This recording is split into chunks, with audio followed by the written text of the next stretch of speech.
So, tumunog ang balita na patatalsikin na si Popshi Kels. Minsan nakakaramdam ako ng guilt pag tinatawag ko siyang Marcos Jr. Pero totoo naman, di ba? Marcos Jr. siya. Bakit siya patatalsikin? Bakit may ganitong plot? Destabilization plot or coup d'etat? Di ba?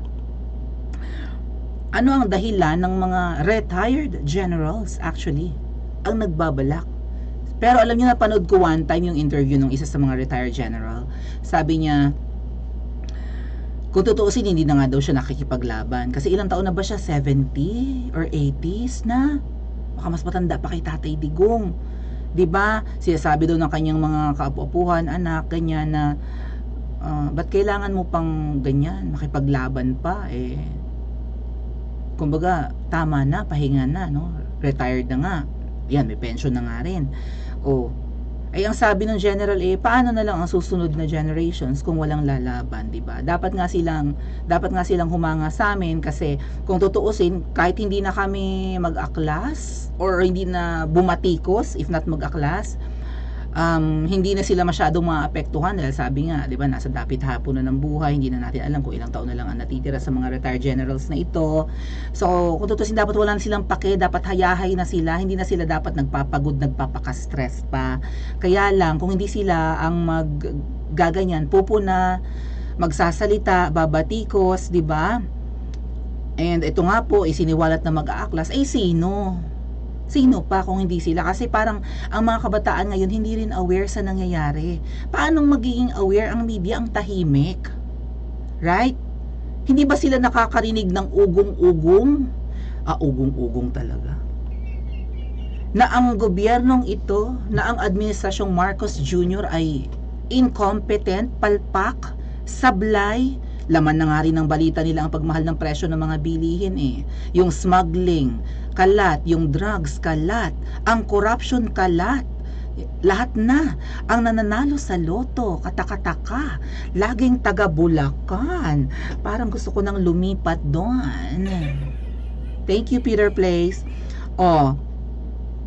Speaking of ugong-ugong, eto nga po yung balitang yan. Ugong-ugong or cheka. Ito pong ito na sa picture, yan nga po sa hold on. Itong sa ating main presentation. Ito, siya yan. Nagkaroon siya ng interview, nagkaroon siya ng speaking engagements of some kind, and siniwalat niya doon, nga po, binunyag pero binawi rin ni AFP Chief of Staff General Romeo Bronner, siya yon, ang umano'y planong destabilisasyon laban sa gobyerno. Sabi pa niya, misquoted o mali ang pagkakaintindi sa kanyang pahayag. So, mali ang ibinalita ng media, mainstream, patungkol sa sinabi niya? Or mahina baga ang ulo ng taga-media? Both, ha? All of them. Print media, radio stations, and TV. Mahihina ang ulo ng mga newscasters and researchers, reporters. Mahihina ang comprehension of some kind. Pakinggan yung sasabihin niya. Yung word na nagamit ko kanina at ginagamit ko nung mga nakaraan sa aking mga vlog na ugong, ayon sa ugong-ugong, babanggitin din niya yung word na ugong-ugong. Pakinggan niya. So, ang sinabi ko during my statement was that may mga naririnig tayo ng mga ugong-ugong ng... ugong-ugong din talaga. Baka naman talaga palasak ng na word na, 'di ba? Ugong. May narinig siyang ugong-ugong na may destabilization plot sa pangulo ngayon. So binawi niya 'tong sinabi niya. Ang actually sinabi niya ay pinakiusapan niya, meron daw nakausap daw niya hindi ugong-ugong. Parang in denial siya. Siguro parang nadulas siya. Ganun ba yun, mga ate at kuya? Comment nyo nga sa comment section. Nadulas lang ba siya? Kasi sabi niya, nakausap niya tong mga generals. Colonel Odonio, si General Rio, yung mga nagsampa ng kaso patungkol sa yung nanghingi ng copy sa COMELEC pero ayaw magbigay ng COMELEC ng tamang kopya ng hinihingi nila. Sila din yung nagsampa or nagprotesta at ginamit yan nila sa Attorney Glenchong para tumistigo para huwag nang gamitin ang Smart Magic pagdating ng 2025 elections at 2028 and on lahat, mga succeeding elections pa. Yun din yung mga generals na sabi niya nakausap niya and pinakiusapan din po niya na huwag na lang convince, okay, kalayaan nyo daw yan, di ba? Ginagarantiyan naman ng batas yung ganyan, free to rally, di ba? Freedom of expressions and whatnot. Oh, so kalayaan nyo yung ipahayag inyong sentimento, mag-akla, hindi man pinagbabawal ng batas natin hanggat nandun kayo sa mga hindi kayo nakakaabala sa traffic, nandun kayo sa mga parks, di ba? Ayan, parks and recreation, whatever. O sa mga parke-parke, sa mga bakanting lote and whatnot. Okay yan. Huwag nyo lang yayain ang mga militar. Sabi niya, huwag nyo lang yayain ang mga nasa posisyon pa or nasa serbisyo pa.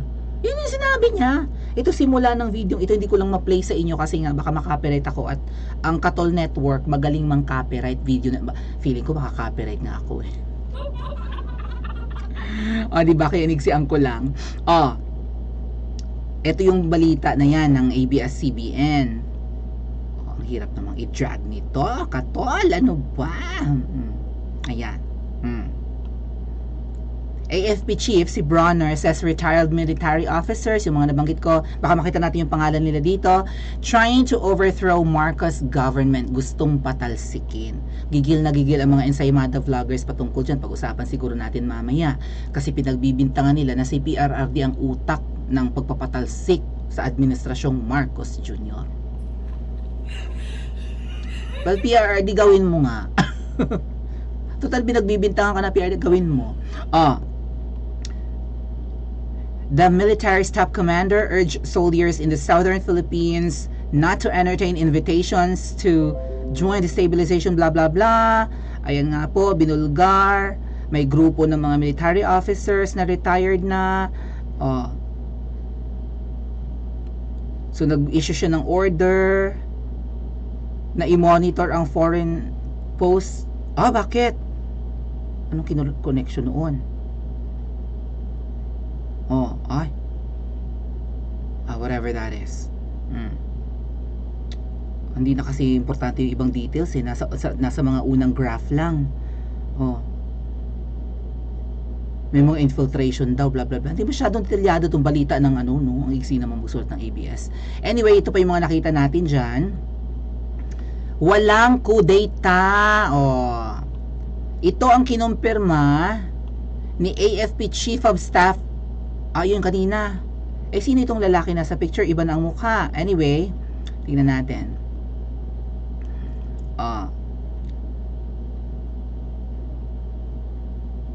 Okay. General Romeo S. Bronner Jr., the Chief of Staff of AFP, yung kanina nga sa balita, was simply misquoted. Ayan, mali lang daw interpretasyon ng sinabi niya. He merely mentioned the reported efforts by certain individuals to upset the peace and stability that the country is enjoying right now under the leadership of President Ferdinand Marcos Jr. Therefrom, General Bronner again reminded all AFP personnel to remain professional and loyal to their oath to protect the people and the state. Wala naman daw palang di ba? Binawi rin ni Bronner yung sinabi niya. Laban-laban o bawi-bawi. Urong sulong, bakit ka ganyan? Urong sulong, yeah.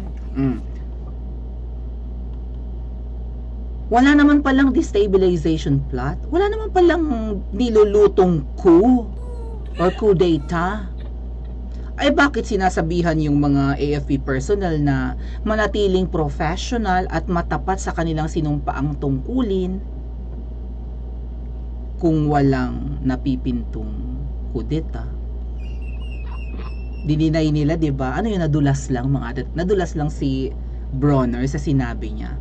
Kasi sa simula ng video na yun, sinabi talaga niya na nakausap niya yung mga general, hindi ugong-ugong ang sabi niya eh. Ano pa? Ayun mga retiradong general ang pakana, sabi pa ng isang balita.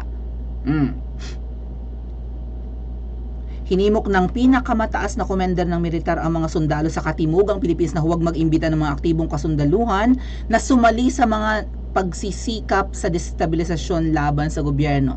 Bla bla bla bla bla bla. Sinabi ni Bronner na hindi dapat bigyang pansin ang mga aktibong miyembro ng AFP. Ang grupo sa halip ay ituon ang kanilang pagsisikap sa katuparan ng transformation roadmap ng AFP. O, ayan. Ayun yan, yung sinabi ko kanina, we are in a democracy.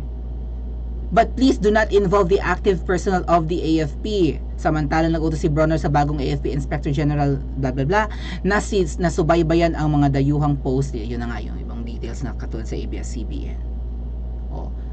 May kalayaan tayo na tayo ay nasa demokrasya, huwag nang yayain ang mga nasa serbisyo pa or active pang miyembro ng AFP on duty and sumasahod pa. Bakit siya mananawagang huwag yayain ang mga active personnel or ang mga nasa posisyon pa or nasa AFP pa, nasa sandatahang lakas pa, kung walang destabilization plot? Hindi ko alam bigla ako napaisip, hindi kaya nadulas lang talaga siya and meron talaga. Ngayon, saang side siya? Side ba siya ni PBBM kaya siya nanawagan na wag nyo nang yayain yung mga yung active personnel pa, yung hindi pa retirado, wag nyo yayain, kayo na lang, kalayaan nyo yan, may demokrasya ng mga Pilipinas? Yun ba yon? Or nasa side rin siya nung mga nagpaplano ng kudeta, kaya niya binawi para, 'di ba, hindi maunsyami na i-booking na niya Pag binawi niya, di makakalimutan ng tao. And pwede pang umusad, pwede pang ituloy.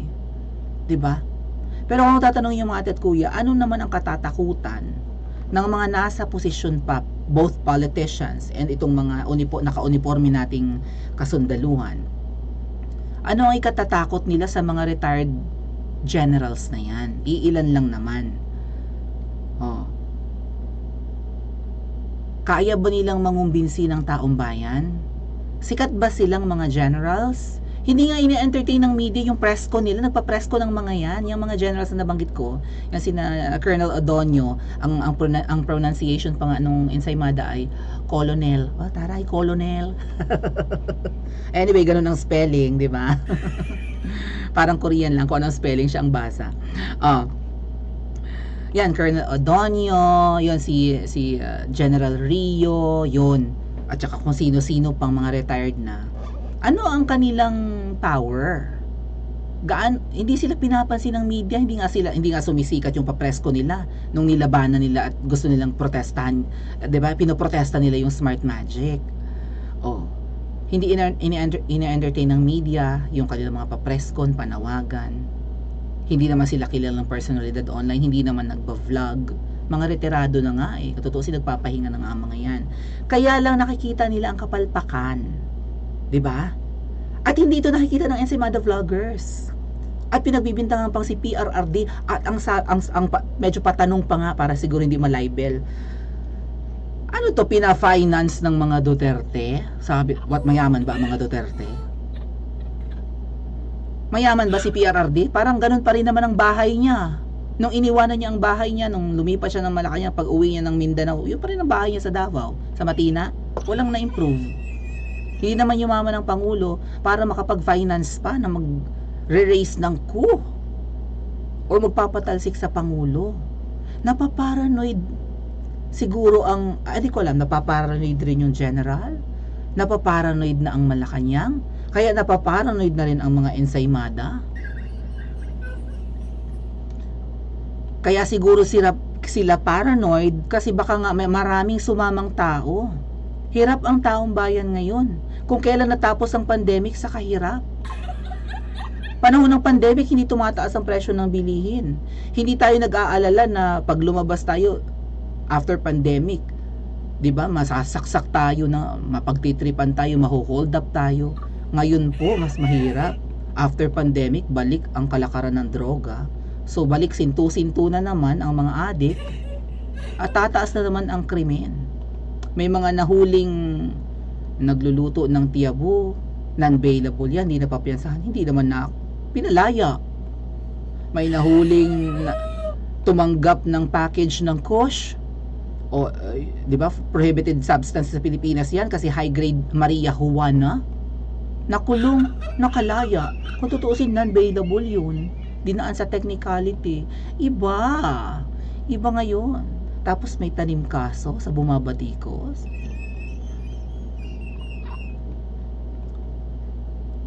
Siguro kaya sila napaparanoid, baka maraming sumamang tao.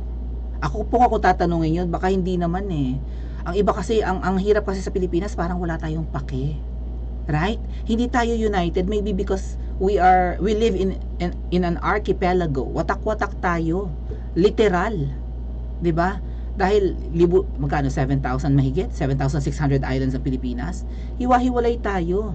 Iba't ibang tribo tayo, iba-iba nga rin yung ating dialekto eh. 'Di ba? So, wala tayong collective effort of some kind, wala tayong shared destiny of some kind or whatever. Hindi tayo buo. Kasi imbes na tayo ay, 'di ba? Imbes na unahin natin yung sumama sa ganyang adhikain kung meron mang pag-aaklas ang mga retired general, uunahin natin ang ating kumakalam na sikmura kaysa mamasahe paluwas ng Maynila. Magbabarko, mag-eroplano, magla-land travel, unahin natin ang kumakalam, magastos bumiyahe. Yan po rin siguro yung downside ng pagiging archipelago. Kaya, 'di ba, yung kapuluan ng ating bansa kasi hindi madali sa atin ang magsama-sama. Kaya sa tingin ko, kung meron mang balak ang mga retired general, baka hindi masyado mag-prosper. Kaya lang, napaparanoid sila. Ang tanong, guilty? Kasi kung wala kang ginagawang masama, kahit sino pa yung mag-ingay sa kalsada, Diyos ko, ang ingay nga nung Pinklawan panahon ni PRRD. Maraming gusto magpabagsak kay PRRD noon. Ang Pinklawan tuwing EDSA, nandyan sa EDSA. Right? EDSA celebration, Ninoy Aquino Day, at kung ano-ano pa. Martial law commemoration, nandyan sa EDSA. Rally ng rally. Allegedly, naghahakot ng mga taga-probinsya sakay ng bus. Allegedly. Actually, napatunayan namin. No? Kung saan sa ang neighboring provinces ng Manila galing yung mga buses. Bit-bit ang mga Pinklawan, bayad ng 300, 500 kasama merienda. Umamin pa ngayon isang Pinklawan na taga Southern Philippines, Southern Luzon, na siya yung parang lider-lideran ng mga iniipong tao at marami siyang nahahakot papunta doon sa EDSA. Hindi napabagsak si Tatay Digong. Paano? Hindi guilty sa mga accusations nila. Ito bang gobyerno ni PBBM? Guilty ba siya sa inaakusahan kasi na, 'di ba? Nasa smugs kineme. Na talamak ang kamkaman kineme. So guilty ba? Kaya nag-aalala dahil may mga nagsasalita na? I-comment nyo sa comment section at mag-like and subscribe din po kayo.